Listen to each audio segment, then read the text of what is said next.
Hi, my name is Gail from AfloPauper.com, and today we're going to talk about how to use a bread maker.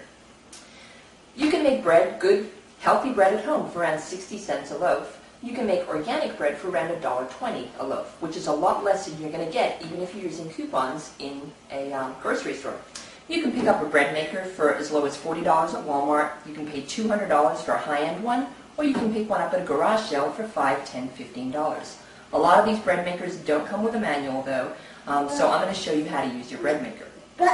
So this is my bread maker. It's a Regal Kitchen Pro, and it was given to me by a friend. It didn't have a manual with it, so it sat on my kitchen floor for about a month before I figured out how to use it. But then I realized that all bread makers are pretty much made the same. Each one of them has a lid, a window, vents, has a control panel, and then inside you'll notice that there's a pan with a handle, and there's also a paddle. That is what mixes and kneads the bread. And then there'll be a control panel, and when you go online and you Google bread maker recipes, it'll tell you on there what setting to put your bread on, whether it's French bread, sweet bread, quick bread, if you're just making dough or whole wheat or whatnot. And so it'll have a panel on here.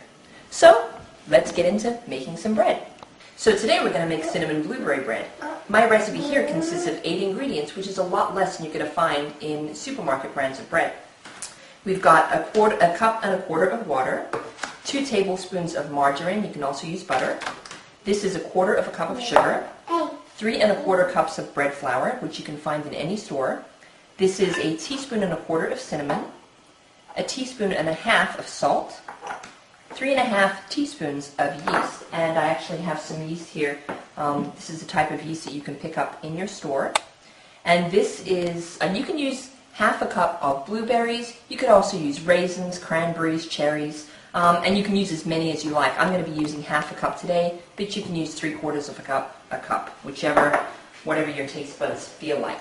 So now let's go ahead and make the bread. I'm just going to open the bread maker. We're going to pour in our water. We're going to put in our margarine or our butter right on top of that. We're going to follow with our bread flour. And a lot of recipes don't even require bread flour. A lot of them just require simple, regular flour. Going to put in our sugar, cinnamon,